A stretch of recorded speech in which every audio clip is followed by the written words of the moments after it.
Hello everyone. Today I am going to discuss some MCQs from electrostatics. Before starting the lecture, let us discuss what we have completed in the previous lecture. As you all know, in the previous lecture we have discussed some important concepts and formulas from chapter number 1 and chapter number 2 of our NCERT syllabus. So, let us start first MCQ from electrostatics.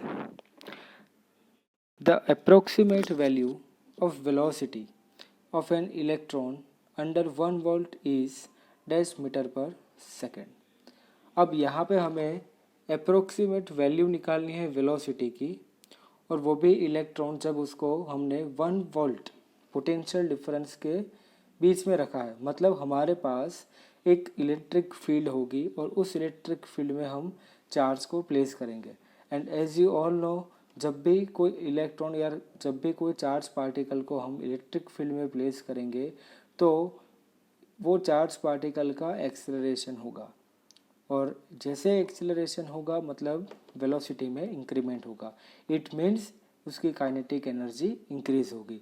तो kinetic energy का relation potential difference के term में जो हमने 12th standard के normal electrostatics के चैप्टर्स में स्टडी किया था.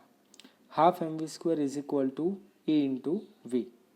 Then v is equal to √2E into capital V upon m, where capital V stands for potential, then small m stands for mass of an electron. अब सारे values हम इस फॉर्मूला में पुट करेंगे. 2 इंटू स्मॉल e मतलब charge of an electron, उसकी value होगी 1.6 into 10⁻19 into volt मतलब पोटेंशियल डिफरेंस. तो पोटेंशियल डिफरेंस हमें क्वेश्चन में दिया है 1 वोल्ट, तो इसलिए हमने कैपिटल V के प्लेस पे पुट किया है 1, divide by mass of the electron मतलब 9.1 इंटू 10⁻31. इसका नॉर्मल आप लोग कैलकुलेटर पे कैलकुलेशन करोगे तो फाइनल आंसर आ जाएगा 6 इंटू 10⁵ मीटर पर second. Next one, the force between two charges at distance small r is F. दोनों चार्ज पार्टिकल के बीच में डिस्टेंस होगा r, तब इलेक्ट्रोस्टैटिक फोर्स की वैल्यू हो जाएगी F. Now, when they place at dash distance, the force would be F by 3. इस MCQ में हमें फोर्स और डिस्टेंस का एक रिलेशन दिया है. जब भी दोनों चार्ज पार्टिकल के बीच में डिस्टेंस स्मॉल r होगा तब उनके ऊपर इलेक्ट्रोस्टैटिक फोर्स होगा F. अब जब हमने उस दोनों चार्ज पार्टिकल को एक ऐसे डिस्टेंस पे पुट किया तब उनके बीच का फोर्स हो जाएगा F by 3. इसका मतलब हमें क्वेश्चन में पूछा है दोनों चार्ज पार्टिकल को कितने डिस्टेंस पे पुट करेंगे कि फोर्स की वैल्यू F by 3 हो जाएगी. तो सबसे पहले फोर्स और डिस्टेंस का रिलेशन आपको पता होना चाहिए. So from Coulomb's formula F is equal to K Q1 Q2 upon r². From this formula we have relation between force and distance. So F is inversely proportional to r². Therefore F r² is equal to constant. Then F1 r1² is equal to F2 r2². यहाँ पे हमें F1 मतलब initial force की value given है, initial distance r1 is equal to r भी given है, F2 F by 3 वो भी गिवन है, r2 ये हमें कैलकुलेट करना है. कितने डिस्टेंस पे दोनों पार्टिकल को पुट करेंगे जब F2 की वैल्यू इनिशियल फोर्स से 3 टाइम्स कम हो जाएगी. तो मतलब हमें इस रिलेशन से सारी वैल्यूज़ दी है, तो डायरेक्टली r2² कैलकुलेट करेंगे तो r2² is equal to F1 r1² upon F2. सारी वैल्यूज़ पुट करेंगे 3r² और r2 का स्क्वायर है मतलब r2 की वैल्यू फाइंड आउट करेंगे तो ये हो जाएगा √3 इंटू r. तो ये सेकेंड MCQ कंप्लीट किया हमने. Now the third one, the charge Q microcoulomb placed at the centre of cube, the flux emitted through its any one phase is dash volt into meter. अब हमें यहाँ पे एक cube दिया है, cube के सेंटर पे हमने Q माइक्रोकूलम चार्ज सब्स्टिट्यूट किया. अब हमें पता है गॉस थ्योरम कि जब भी कोई क्लोज सरफेस के अंदर हम कोई चार्ज को प्लेस करेंगे तब उस क्लोज सरफेस के लिए फ्लक्स का फॉर्मूला क्या होगा, Q अपॉन एप्सिलॉन 0. अब यहाँ पे हमें एक क्यूब दिया है क्लोज सरफेस, तो क्यूब के सेंटर में जब भी चार्ज पुट करेंगे तो क्यूब के 6 साइड से फ्लक्स बाहर निकलेगा, मतलब टोटल फ्लक्स जो होगा वो होगा Q upon epsilon zero. But यहाँ पे हमें पूछा है एनी वन फेस, कोई भी एक फेस से कितना फ्लक्स बाहर निकलेगा। तो अगर टोटल फ्लक्स हमारे पास क्यू अपॉन एप्सिलॉन ज़ीरो होगा तो कोई भी एक साइड के लिए फ्लक्स कितना हो जाएगा, 1/6, मतलब 1/6 पार्ट जितना फ्लक्स एक साइड से बाहर निकलेगा। तो इस एमसीक्यू में आप डायरेक्टली फॉर्मूला अप्लाई करके या फिर लॉजिक यूज़ करके डायरेक्टली आंसर भी लिख सकते हैं। तो ये डायरेक्टली आंसर हो जाएगा क्यू अपॉन 6 एप्सिलॉन 0 इंटू 10⁻⁶, मतलब माइक्रो कुलम। सो इस न्यूमेरिकल में हमने ये एक चीज़ देखी कि जब भी हम कोई भी क्लोज सरफेस से फ्लक्स पूछेंगे तो फ्लक्स का डायरेक्टली फॉर्मूला यूज़ करते हैं हम लोग। अगर हमें क्यूब की एक साइड के लिए पूछा होगा तो हमें पूरे एक क्यूब के लिए कितना फ्लक्स बाहर निकलेगा, तो क्यू अपॉन एप्सिलॉन 0। अभी किसी एक साइड के लिए वो आंसर पूछा जाए आपको तो टोटल फ्लक्स का 6th पार्ट, मतलब Q upon 6 epsilon 0 into 10⁻⁶। Now MCQ number 4. The number of electric field lines leaving the positive 0.5 coulomb charge placed in the medium of dielectric constant K is equal to 10 R dash। मतलब हमें इस question में पूछा है the number of electric field lines living the positive 0.5 coulomb charge place in the medium of dielectric constant के, मतलब एक dielectric medium के अंदर जिसका डाइलेक्ट्रिक कांस्टेंट है 10, उस डाइलेक्ट्रिक मीडियम में जब 0.5 कूलम चार्ज प्लेस करेंगे तब नंबर ऑफ फील्ड लाइन्स कितनी पास होगी। और नंबर ऑफ फील्ड लाइन्स मतलब फ्लक्स इंडिकेट करेगा। तो number of field lines is directly proportional to 5 होता है, मतलब quantity of the field lines, मतलब वो फ्लक्स शो करेगा। और फ्लक्स का हमें फॉर्मूला पता है क्यू अपॉन एप्सिलॉन 0। बट यहाँ पे मीडियम चेंज किया हमने, तो जैसे मीडियम चेंज करेंगे तो इलेक्ट्रिक फ्लक्स में भी डिफरेंस आएगा। तो electric flux is equal to Q upon epsilon 0, ये हमारा बेसिक फार्मूला। बट अगर हम लोग डाइलेक्ट्रिक मीडियम में कोई भी चार्ज प्लेस करेंगे तो डाइलेक्ट्रिक मीडियम में इलेक्ट्रिक फील्ड के टाइम्स डिक्रीज हो जाएगी। अगर इलेक्ट्रिक फील्ड के टाइम्स डिक्रीज होगी तो इलेक्ट्रिक फील्ड लाइंस भी के टाइम्स डिक्रीज हो जाएगी। इसलिए हमने फॉर्मूला यूज़ किया क्यू अपॉन के एप्सिलॉन 0। अब Q मतलब 0.5 कूलम, के डाइलेक्ट्रिक कांस्टेंट जिसकी वैल्यू गिवन है 10 इंटू एप्सिलॉन 0 मतलब 8.85 इंटू 10⁻12। तो फाइनल आंसर आ जाएगा 5.65 इंटू 10⁹ ये number of field lines. Now the next one is MCQ number 5. The acceleration of an electron when it enters an electric field of 9.1 into 10⁶ Newton per coulomb is dash metre पर second square. इस question में हमें acceleration पूछा है जब electron को हमने किसी इलेक्ट्रिक फील्ड में एंटर किया। So as we discussed earlier कि जब भी कोई चार्ज पार्टिकल को हम इलेक्ट्रिक फील्ड में प्लेस करेंगे तो वो चार्ज पार्टिकल का एक्सेलरेशन होगा। सो हमारे पास इलेक्ट्रिक फील्ड और इलेक्ट्रिक फोर्स के बीच में एक रिलेशन होगा F is equal to charge into electric field, और इसी फॉर्मूला से हमें एक्सेलरेशन भी मिलेगा। जैसे force is equal to m into a, ये हमने एक बेसिक फार्मूला प्रीवियस स्टैंडर्ड्स में स्टडी भी किया है।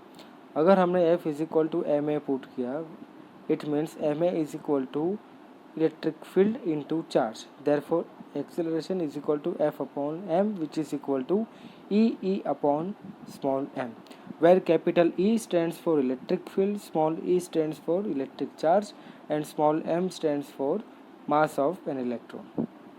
सारी वैल्यूज़ हमें पता है। इलेक्ट्रिक फील्ड गिवन है 9.1 इंटू 10⁶, इलेक्ट्रिक चार्ज की वैल्यू गिवन है 1.6 into 10⁻19 and mass of the electron हमें पता है 9.1 into 10⁻31 kg।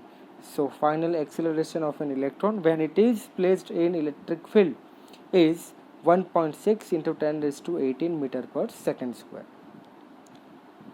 Next one MCQ number 6.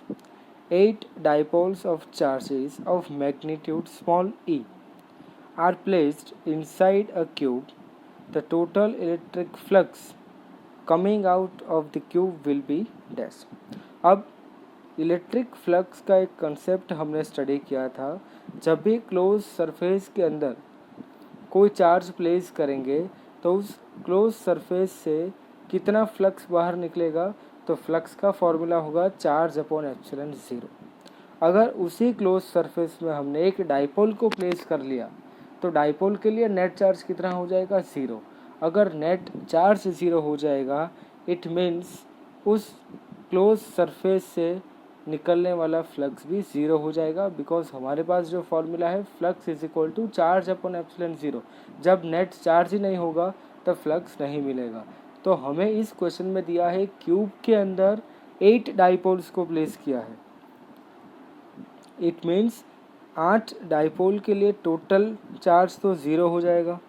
अगर टोटल चार्ज ज़ीरो होगा तो फ्लक्स भी ज़ीरो हो जाएगा। तो इस क्वेश्चन में कोई कैलकुलेशन की आपको रिक्वायरमेंट नहीं होगी, आपको सिर्फ एक बेसिक कंसेप्ट याद रखना है, net charge of the dipole is zero. अगर ये कंसेप्ट आपको पता होगा तो आप डायरेक्टली इस क्वेश्चन का आंसर लिख सकते हो।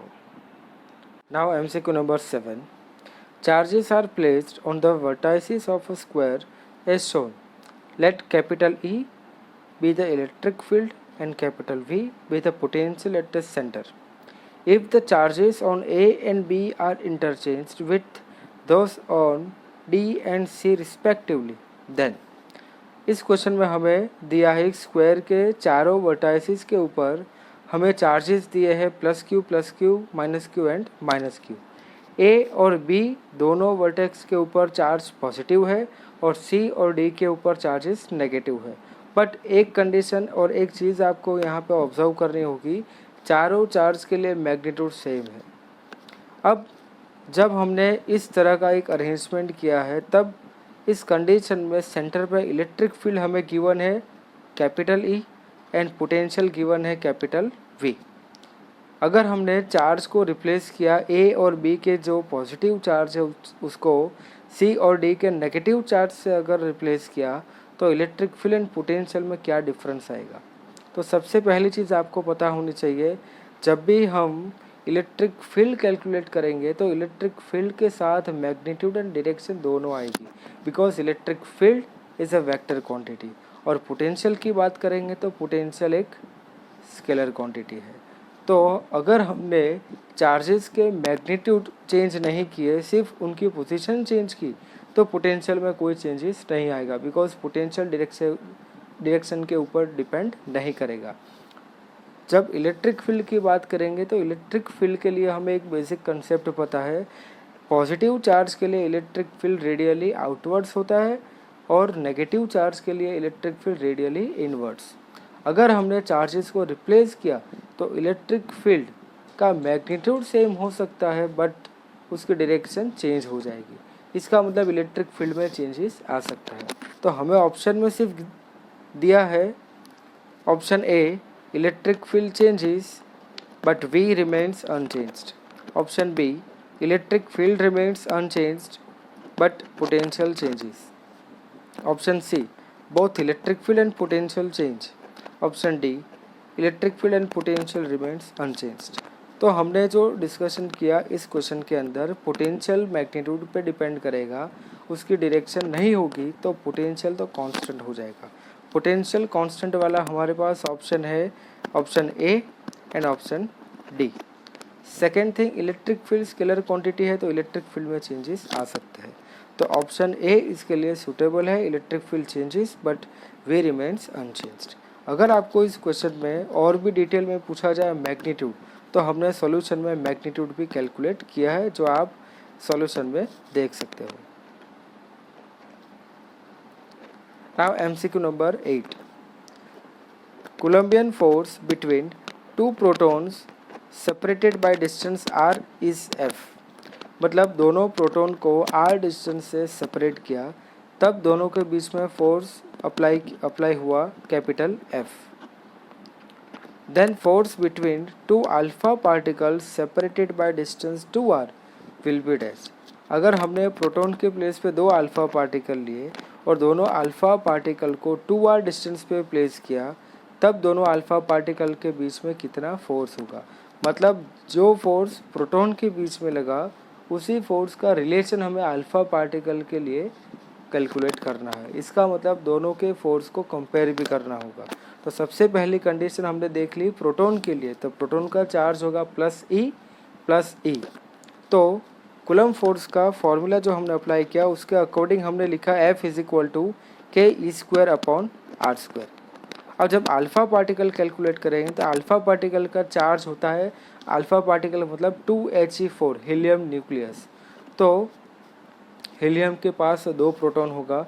तो अगर हमने हीलियम का चार्ज कैलकुलेट करना होगा तो हीलियम के लिए चार्ज हो जाएगा 2 टाइम्स ई, ट्वाइस ई। और ऐसे 2 हीलियम पार्टिकल के बीच पे हमने कोलम्बियन फोर्स कैलकुलेट करना है। तो यहाँ पे फॉर्मूला अप्लाई किया हमने F dash is equal to K 2E into 2E upon distance कितना लिया है 2R। तो 2E into 2E upon 2R²। अगर इस कैलकुलेशन में हम देखेंगे तो ऊपर 2 इंटू 2 4 हो जाएगा और नीचे 2 का स्क्वायर हो जाएगा 4।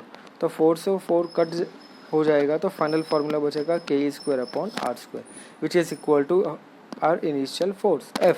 मतलब अगर 2 प्रोटॉन को r डिस्टेंस पे प्लेस किया और उनके बीच में फोर्स F लगा और इसी कंडीशन में अगर 2 अल्फ़ा पार्टिकल को डबल डिस्टेंस पे सब्स्टिट्यूट किया, हमने प्लेस किया, तब जो फोर्स लगेगा वो प्रोटॉन के बराबर होगा। तो इसका आंसर हो जाएगा F dash is equal to F। Now MCQ number 9, the relation between the intensity of the electric field of an electric dipole at a distance r from its center on its axis and the distance r is dash। इसका मतलब हमें electric field के लिए एक relation पूछा है। जब हमने पॉइंट चार्ज का रिलेशन कैलकुलेट किया था इलेक्ट्रिक फील्ड के लिए तब हमने फॉर्मूला डिराइव किया था E is equal to KQ/r², या फिर Q/4πε0r²। इसका मतलब रिलेशन डिस्टेंस के साथ क्या हो जाएगा पॉइंट चार्ज के लिए E इज inversely proportional to r²। But यहाँ पे हमें पूछा गया है डाइपोल के लिए, और डाइपोल में हमने थियोरी स्टडी की थी एक्सियल लाइन और इक्वेटोरियल लाइन के लिए।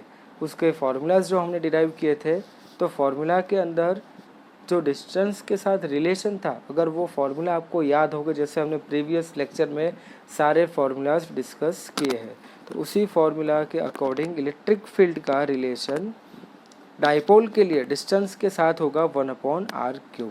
तो ये एक रिलेशन आपको याद रखना है और इसके डेरिवेशन हमने ऑलरेडी क्लास में डिस्कस किए थे। Now the next one is MCQ number 10, 2 small spheres each having electric charge plus Q are joined with insulating string, so what will be the tension in the string। इस question में हमें दिया है 2 sphere को जिसके ऊपर charge है plus Q।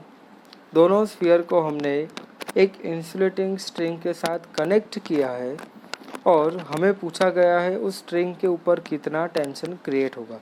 तो सबसे पहली चीज़ आपको याद रखनी है, अगर दोनों स्फीयर के ऊपर पॉजिटिव चार्ज होंगे तो दोनों स्फीयर एक दूसरे को रिपेल करेंगे और रिपल्जन का इफ़ेक्ट हमें टेंशन के फॉर्म में स्ट्रिंग के ऊपर भी मिलेगा। तो जितना रिपल्सिव फोर्स होगा दोनों स्फीयर के बीच में उतना ही कोलम्बियन फोर्स भी होगा। तो इस क्वेश्चन में आप डायरेक्टली कूलम्ब फॉर्मूला यूज़ कर सकते हैं।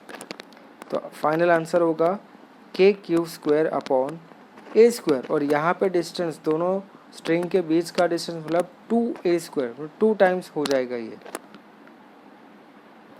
तो यहाँ पे जो आंसर होगा वो आपका हो जाएगा KQ²/4r²। अगर हम K की वैल्यू सब्स्टिट्यूट करेंगे 1/4πε0 तो फाइनल आंसर हो जाएगा Q²/4πε0 इंटू 4r², मतलब 4 इंटू 4 हो जाएगा 16। तो हमने ऑप्शन सी यहाँ पे लिखा है directly Q²/16πε0a²। Now the MCQ number 11, if F is the force between 2 point charges submerged in a medium of dielectric constant K, then on withdrawing the medium the force between the charges becomes dash। अब ये एक theory जो हमने discuss की थी और इसका एक कंसेप्ट हमने प्रीवियस लेक्चर में भी देखा था। जब भी दो चार्ज को हम एयर मीडियम में वैक्यूम में प्लेस करेंगे तो दोनों के बीच में कूलम्बियन फोर्स होगा F is equal to K Q1 Q2 upon R square. अब सिमिलर चार्जेस को सेम डिस्टेंस पे प्लेस किया, बट दोनों चार्जेस के बीच में मीडियम हमने सब्स्टिट्यूट किया डाई इलेक्ट्रिक मीडियम, तब फोर्स की वैल्यू चेंज होगी या नहीं होगी।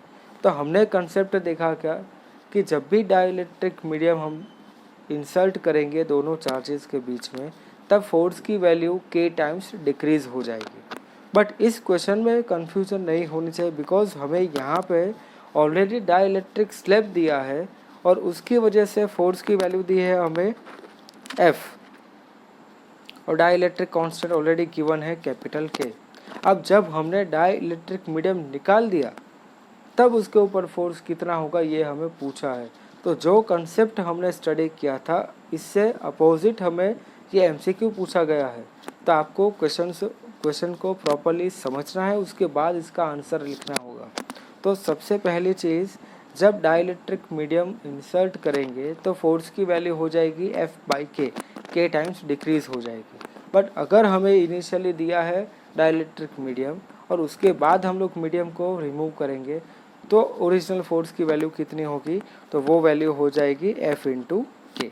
तो ये एक रिलेशन आपको प्रॉपर्ली याद रखना है। अगर आपको रिलेशन और कंसेप्ट याद होगा आप डायरेक्टली ये आंसर टेक कर सकते हो F/K। Now MCQ number 12, electric field produced due to an infinity long straight uniformly charged wire at perpendicular distance of 2 cm is 3 into 10⁸ Newton per coulomb. Then linear charge density on the wire is dash। इस question में हमें पहली चीज़ दी है infinite long straight wire. अगर आपको ये एक sentence या ये कंसेप्ट मिल जाए क्वेश्चन के अंदर, इन्फिनिट लार्ज प्लेन या फिर इन्फिनिट लार्ज वायर या फिर स्फेरिकल शेल, तो आपको क्लिक होना चाहिए कि हमें गॉसियन थ्योरम का यूज़ करना है इस क्वेश्चन के अंदर।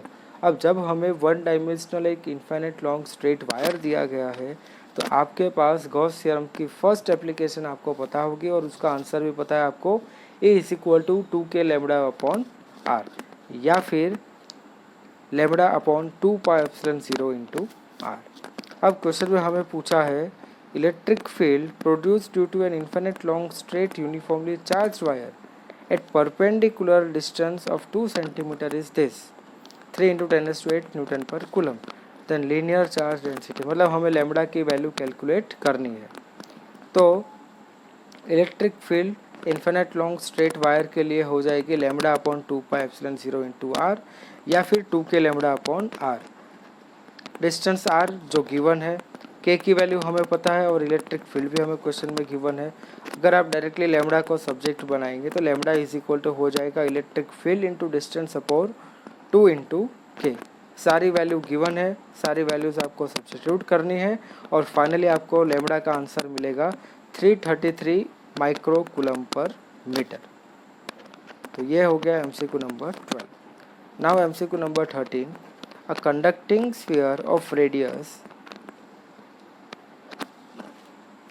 Capital R is given a charge capital Q.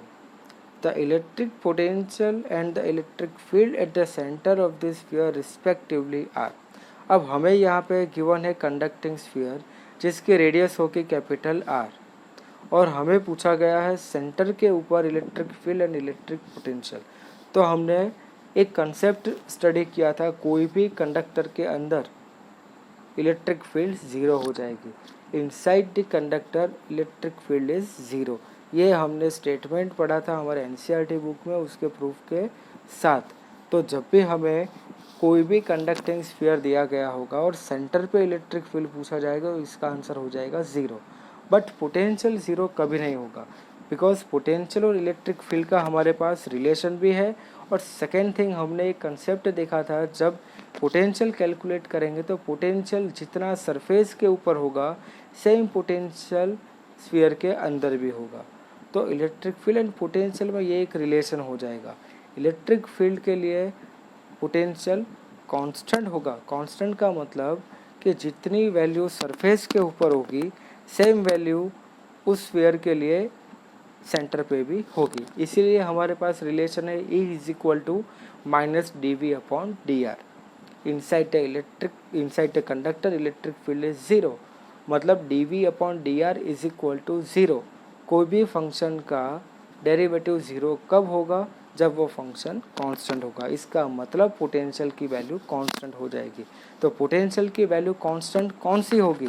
तो जितना पोटेंशियल सरफेस के ऊपर होगा सेम पोटेंशियल उस स्फीयर के लिए सेंटर पे होगा। तो इस क्वेश्चन का आंसर हो जाएगा इलेक्ट्रिक फील्ड जीरो और पोटेंशियल हो जाएगा Q/4πε0 into capital. Now MCQ number 14, when 10⁻19 electrons are removed from a neutral plate through some process, the charge on it becomes dash। किसी मेटालिक प्लेट के ऊपर से हम 10⁻19 इलेक्ट्रॉन्स को रिमूव करेंगे तो उस मेटालिक प्लेट पे कितना चार्ज बचेगा? तो एक कंसेप्ट हमने चैप्टर नंबर 1 से स्टडी किया था। जब भी कोई बॉडी से इलेक्ट्रॉन को रिमूव करेंगे तो वो बॉडी हो जाएगी पॉजिटिवली चार्ज बॉडी। और सेकेंड थिंग, जब भी कोई इलेक्ट्रॉन रिमूव होगा किसी बॉडी से तो उस बॉडी का मास भी डिक्रीज होगा, बिकॉज एक इलेक्ट्रॉन रिमूव किया हमने तो उस बॉडी से 9.1 इंटू 10⁻31 kg जितना मास कम हो जाएगा।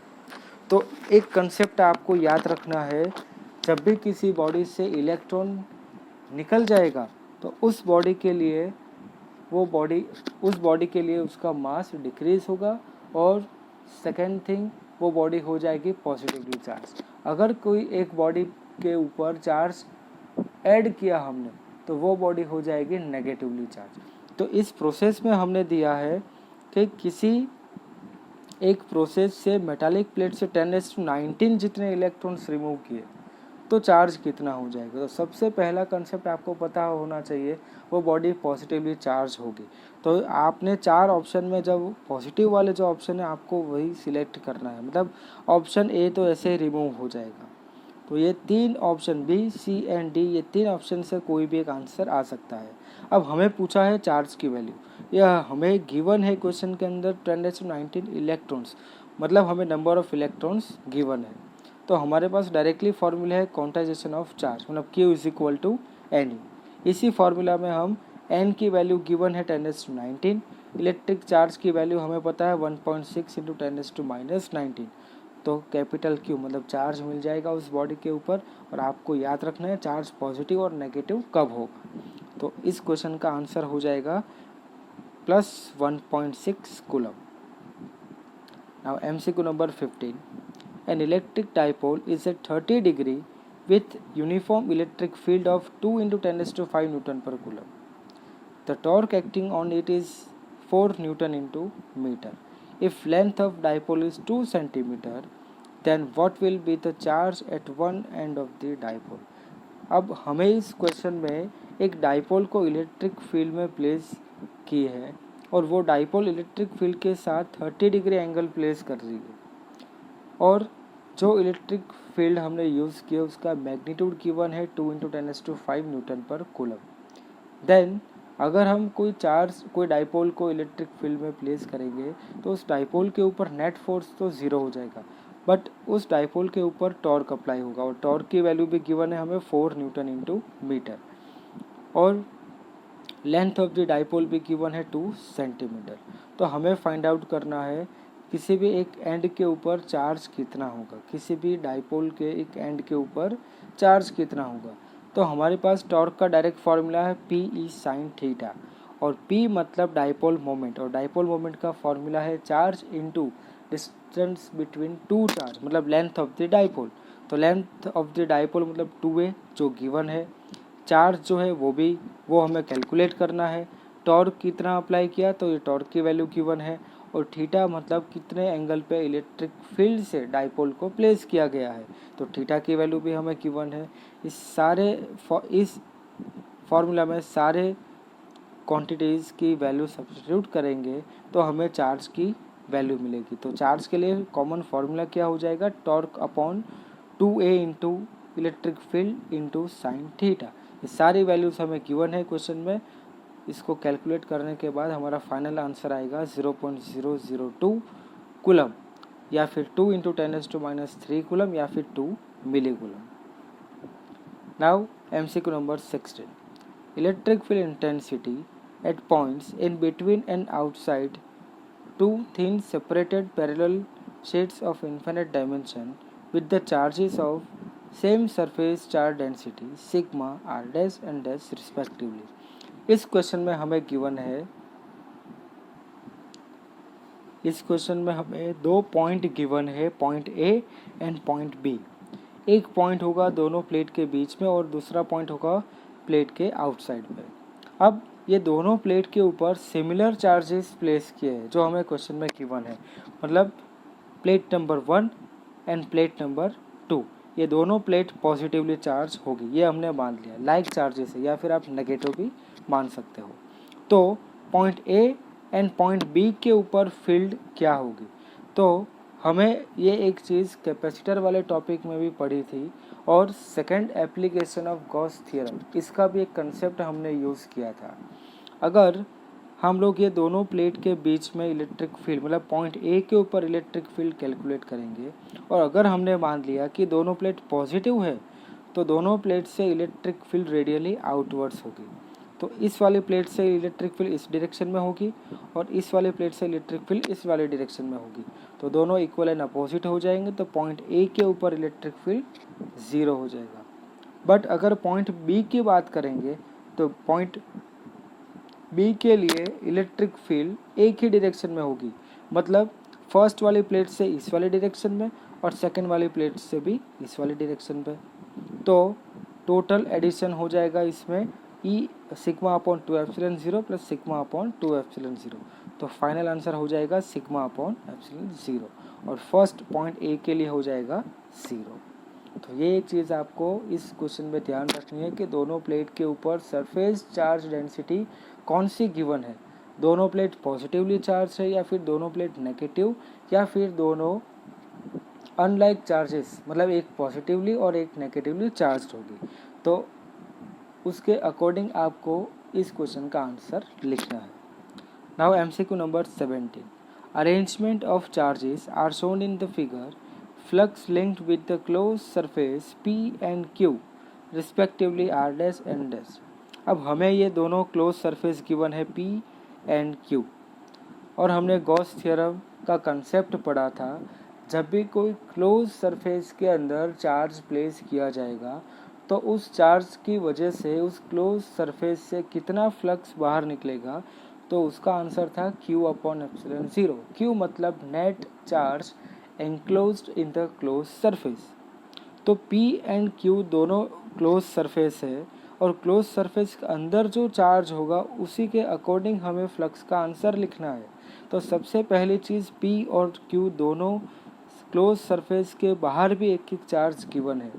P वाली सरफेस के लिए ये प्लस Q चार्ज गिवन है, और Q वाली सरफेस के लिए ये माइनस Q चार्ज गिवन है। तो सबसे पहली बात, आपको कंसेप्ट के अकॉर्डिंग ये दोनों चार्ज को निगलेक्ट करना है। अब आते हैं पॉइंट P और पॉइंट Q के लिए, मतलब surface P and surface Q के अंदर कितने चार्ज होंगे। तो यहाँ पे सरफेस P को हम ऑब्जर्व करेंगे तो एक पॉजिटिव चार्ज है और दो नेगेटिव चार्ज है, मतलब एक पॉजिटिव से एक नेगेटिव कट हो जाएगा, तो इसके अंदर नेट चार्ज बचेगा नेगेटिव, मतलब माइनस Q, और सरफेस Q के लिए नेट चार्ज बचेगा प्लस Q। तो फर्स्ट वाले मतलब P वाली सरफेस के लिए फ्लक्स हो जाएगा माइनस Q अपॉन एप्सिलॉन 0, और Q वाली सरफेस के लिए हो जाएगा प्लस Q अपॉन एप्सिलॉन 0। अगर ये कंसेप्ट आपको पता होगा तो आपको कोई कैलकुलेशन की रिक्वायरमेंट नहीं होगी, सिर्फ डायग्राम क्लोज सरफेस को देखना है और क्लोज सरफेस के अंदर टोटल चार्ज आपको कैलकुलेट करना है। तो ये option C minus Q upon epsilon 0 comma Q upon epsilon 0। Now MCQ number 18, 3 identical charges are placed on 3 vertices of a square. If the force acting between Q1 and Q2 is F12 and Q1 and Q3 is F13, then F13 upon F12 is equal to dash। इस question में हमें एक square दिया है, square के 3 vertices के ऊपर हमें चार्ज गिवन है Q1, Q2 एंड Q3। अब हमें कैलकुलेट करना है F12 एंड F13 और उसके बाद हमें F13 और F12 का रेशियो भी फाइंड आउट करना है। F12 का मतलब क्या होगा, फोर्स ऑन 1/2 और F13 का मतलब क्या हो जाएगा, फोर्स ऑन 1/3। तो इस क्वेश्चन में हम दोनों चार्जेस के लिए फोर्सेस कैलकुलेट करेंगे। इस डायग्राम से क्वेश्चन को एक्सप्लेन करेंगे। Q1, Q2 एंड Q3 ये तीनों चार्ज हमें गिवन है। Q1 एंड Q2 के बीच में डिस्टेंस है स्मॉल a, Q2 और Q3 को सेपरेट किया है स्मॉल a डिस्टेंस से, तो Q1 एंड Q3 के बीच का डिस्टेंस हो जाएगा √2a। अब हमें क्वेश्चन में पूछा है F12 एंड F13। अगर हम F13 को पहले कैलकुलेट करेंगे तो F13 क्या हो जाएगा, KQ1 Q3 मतलब KQ²। अगर चार्जेस सेम आइडेंटिकल चार्जेस है तो KQ² अपॉन √2a² मतलब 2a² हो जाएगा। और F12 अगर कैलकुलेट करेंगे तो F12 क्या हो जाएगा, KQ² अपॉन a²। तो हमारे पास इस क्वेश्चन को सिर्फ डायग्राम अगर हम अच्छे से ड्रॉ करेंगे और ऑब्जर्व करेंगे तो डायरेक्टली आंसर भी आप लिख सकते हो। मतलब F13 का आंसर होगा 1/2 टाइम्स KQ² अपॉन a² और F12 का आंसर होगा KQ²/a²। तो आप डायरेक्टली इस रिलेशन को अप्लाई कर सकते हो, डायरेक्ट कैलकुलेट भी कर सकते हैं। F13 upon F12 is equal to 1/2। Now MCQ number 19। When a 10 microcoulomb charge is enclosed by a closed surface, the flux passing through the surface is 5. Now another 10 microcoulomb charge is placed inside the closed surface, then the flux passing through the surface is dash. तो हमने flux का concept study किया था कि अगर flux के अंदर मतलब फ्लक्स के लिए टोटल चार्ज हमें गिवन होगा किसी क्लोज सरफेस के अंदर, तो उस टोटल चार्ज अपॉन एप्सिलॉन 0 मतलब हमारा फ्लक्स हो जाएगा। तो अगर हमें क्लोज सरफेस के अंदर 10 माइक्रोकूलम चार्ज दिया है तो उसकी वजह से मान लिया हमने फ्लक्स निकल रहा है 5। अगर हमने चार्ज की वैल्यू डबल कर दी तो टोटल फ्लक्स कितना हो जाएगा। तो डायरेक्ट फार्मूला से आप ये चीज़ ऑब्जर्व कर सकते हैं। हमारा बेसिक फार्मूला है flux is equal to charge upon epsilon 0। अगर चार्ज डबल हो जाएगा तो फ्लक्स भी डबल हो जाएगा। तो इस वाले MCQ के लिए भी आपको कोई कैलकुलेशन की रिक्वायरमेंट नहीं होगी। Now next one is MCQ number 20.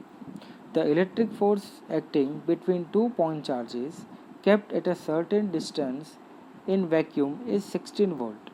If the same two charges are kept at the same distance in a medium of dielectric constant 8, the electric force acting between them is dash. तो हमें पता है जब dielectric medium insert करेंगे तो electric force की value k times decrease हो जाएगी। तो डायरेक्ट हम लोग अप्लाई करेंगे F dash is equal to F/K और गिवन फोर्स से हमें 16 न्यूटन और वो k टाइम्स डिक्रीज हो जाएगा मतलब 16/8। तो हमारा फाइनल आंसर हो जाएगा 2 न्यूटन। तो ऐसे हम लोग इलेक्ट्रोस्टैटिक से फर्दर भी MCQs डिस्कस करेंगे। आपको प्रीवियस लेक्चर अच्छे से प्रिपेयर करना है MCQ कंसेप्ट के लिए और ऐसे ही आप सिमिलरली बहुत सारे MCQs भी सॉल्व कर सकते हो। तो नेक्स्ट लेक्चर में हम लोग बाकी के MCQ डिस्कस करेंगे। Thank you.